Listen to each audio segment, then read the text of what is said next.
Here everyone, as you can see in the slide, my name is Tahera Afrin. I am doing an MPhil research on cultural components of early childhood teacher education programs. And today in this presentation, I would like to present a bit about my study, but the things that I'm going to do with the data I have gathered. So today's presentation, I didn't include much about methodology or significance because I did a presentation last year on this topic. So if you have any question, feel free to ask and I will answer later. So I also teach early childhood education in a tertiary training provider, level 5 and level 6 certificate programs. So from experiences, I came up with the idea of the thesis topic, and yeah, with Chris, it's going well so far.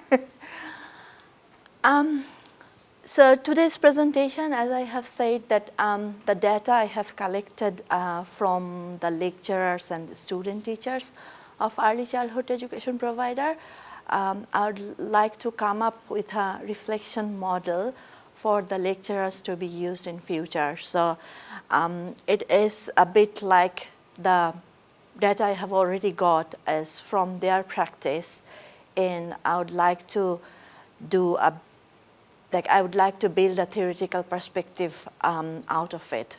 So it's very much going back and forth from theory to practice, practice to theory. So the argument of the study that I have conducted already, it is basically to say or to debate or to create thoughts for people if the content or the topic that are taught in class, in early childhood teacher education class, are they embedded with the cultural components that the lecturer brings in the class, brings in with her, and the students bring in with them in the class, and how much do we notice that and how much do we kind of not notice that. So the research objective was to know about the cultural components that comes in the class with the students and with the teachers. It was like the research was also to know how these components impact on their learning, the student teachers learning, and how they impact on the lecturers learning. And based on those objectives, the research questions were formed. So pretty straightforward. What are the components? What were the impacts? And what are the impacts on learning? What are the impacts on teaching? The theoretical framework that I used is more of sociocultural framework because it's about talking to people and bringing out the opportunities that they get to share their culture in the classroom, or the opportunities that they miss to share their stories in the classroom. So the sociocultural theorists, for example, Vygotsky played an important role to make the design of the study. His theory is all about like how you have a zone of your own learning, and then there is a zone of learning approximately close by, and with assistance you go there. So in my study, it's more about like lecturers getting assistance from their learners with their stories and go to the next level of their own understanding around culture.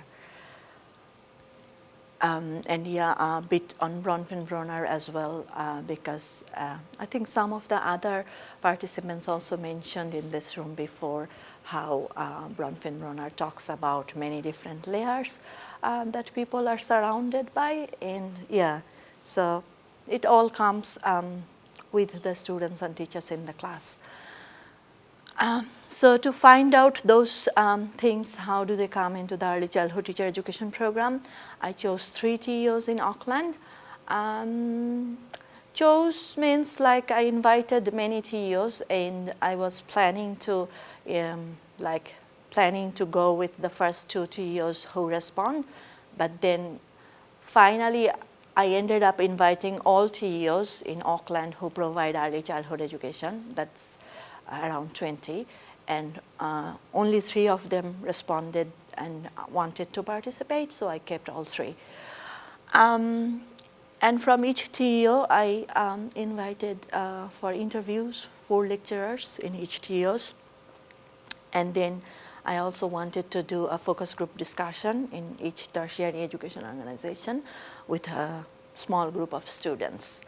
And as you can see, I got small group of students in 2 TEOs, whereas in one, actually at the end, only 1 student participated. So I went with that. Now, I will tell you a little bit about each TEO. For this research purpose, I'm using some symbolic name. So I'm calling TEO 1 as Window Institute, TEO 2 as Binocular, and TEO 3 as Mirror. So Window Institute was a big polytechnic, and data approval of collecting data, the permission for that was very quick, and data collection was very quick as well. The lecturers who participate from this TEO were New Zealand European, Pakeha, and the student teachers were also the same, but there was 1 student from Chinese ethnic group.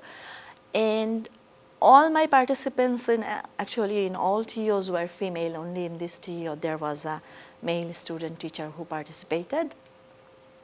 Yeah, and pretty much young group of student teachers. Binocular Institute was a university in Auckland, and then data collection went quite smoothly as well in there. And 4 lecturers who participated from this institute were also New Zealand European. One of them was half someone. The third TEO, which I'm calling Mirror Institute, is a polytechnic, and again, pretty much from this TEO, the lecturers were New Zealand European, but the student teachers were more Maori and Pacifica. And they are also quite young student group. The findings of the research, as you remember, my first question was what were the components. So I found out components in pretty much 10 areas that I could talk about, because the data analysis I did with my data was thematic analysis, and then I came up with this 10 areas that most participants talked about. So they are the components. And as you can see, those components are here: bicultural context, multiculturalism, individuals in the classroom and their stories, their identities was one of the component. Space orientation, or the classroom settings, was discussed as a component because it could impact on how free they felt to share their stories, or how restricted they felt from the settings and the space. Youth culture came into the topic and discussion as well, because there were student teachers who were pretty mature, alongside the student teachers who were in their 18 to 24 age range. Female dominance, obviously you can see from the participants as well, it's the field is pretty much female dominated. So the topic, female dominance, and how it impacts in the classroom also came into the discussion quite often. Because the topic was about culture, the questions around religion came, and then it ended up to a discussion, to a component that is more used as a spirituality. And two of the other components that I came up with, socioeconomic status, because students struggle and they bring those stories as well. And the tech culture, which is like technology, a bit like my previous presenter was talking about. So I'm not going to go into details about the findings of these areas because I kind of covered them in my last presentation. So in today's presentation, I would more go into the impact. The student teachers and the lecturers said that they have on their learning is the recognition of others' viewpoint, that they can develop through this sharing of the stories in the classroom, and it helps them to build their confidence. It also kind of creates the foundation of career, because when they go to work as a teacher in early childhood settings, it's quite multicultural. They have to work with families with different ethnic groups and language and religion and things like that. And obviously they talked about the enjoyment that they get from listening to each other. Impact on lecturers. The lecturers talked how the stories from the students, the songs they bring in, the metaphors they bring in, can impact on their passion of teaching, and with time it gets increased, not because of professional knowledge only, more because of the students and their amazing stories that they know.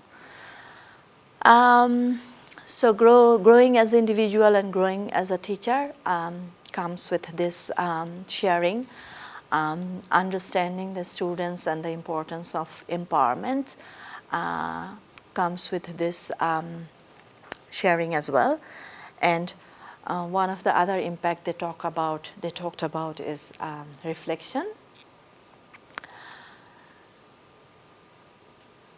So once I finished analyzing the data, I thought of reflection, and I thought of not reflection of my reflection as a researcher, but reflection for the lecturers in general on cultural components, how it could be. So basically I kind of thought of some definition of reflection that you can see here.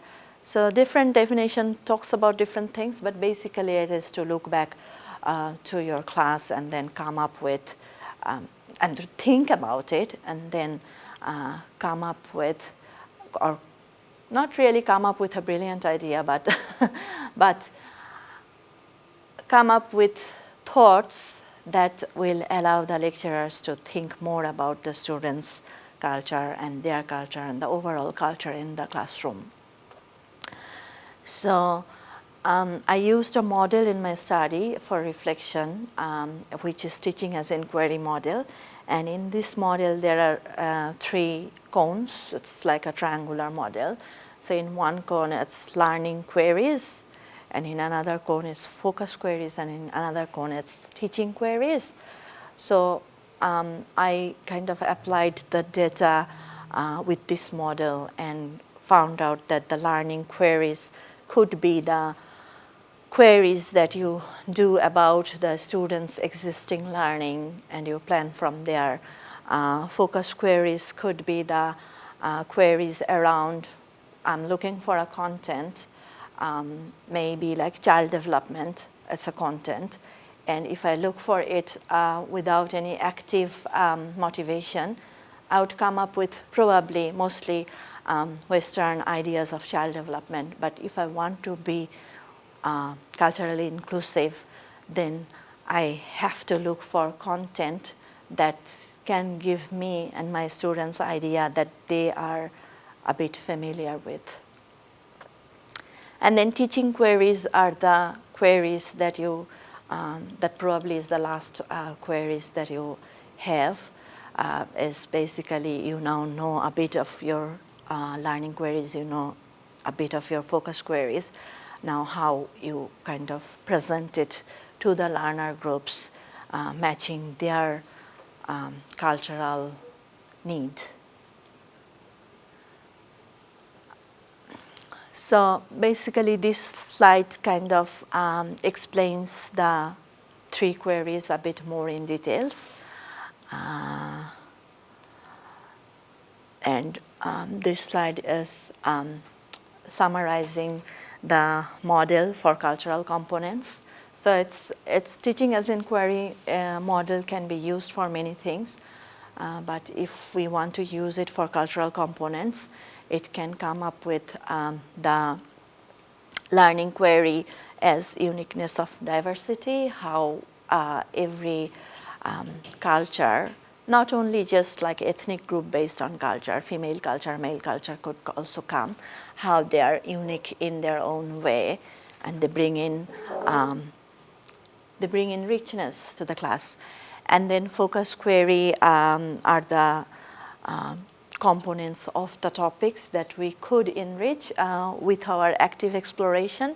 And teaching query are the commonalities, and find out the commonalities and work from that balanced viewpoint. So, and at the end, obviously, if it is a reflection, it never ends, it keeps going. So you have some reflective questions keep on going in your mind as a lecturer. So that will be end of my presentation. There were some references. I would like to thank Chris again and some other people who are not here. Yeah, thank you very much. Does anybody have any questions for Tahera?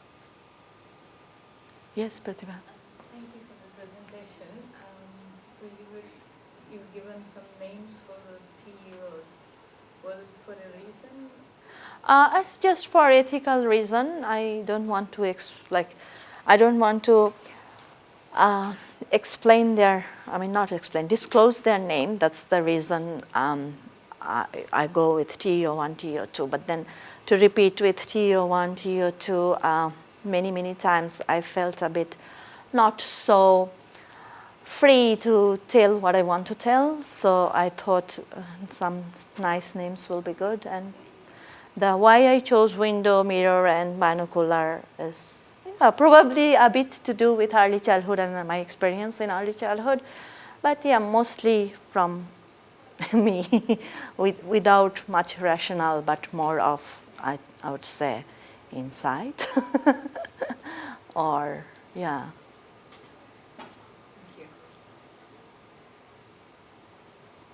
Did you come up with any ethical challenges while you were doing your research? Ethical challenges. That was long back. I'm sure I did. Challenges around access, particularly with Vilas. Yeah. Like the ethical challenges were obviously I couldn't, like the way I would have invited the participants was one of the major issues. I shouldn't be, like the ethics was like that I shouldn't be using, I shouldn't be inviting people probably face to face to invite to participate in my research. So it was through the TEOs, and it was an open invitation for all participants, and whoever wanted to participate contacted me. So we went through that way, and that's why I ended up having only one student from one TEO, as you can see. Is that what you wanted to know? I'm Yeah. just interested. Okay. It's one of my next areas of my own research is looking at practitioner ethics and what happens before you go out, while you're out, and what happens after, so you're just forwarding my own thinking about my own research. Yeah, but to be frank, Chris, it's like ideally the way it should be done, when you go into the data collection, it is not really so smooth as you plan. And time comes, like time gets stretched quite a lot, and you just accept it. What can you do? On that note, we want to thank Tahera for taking part on behalf of the University Postgraduate Centre. Thank you. Thank you, John.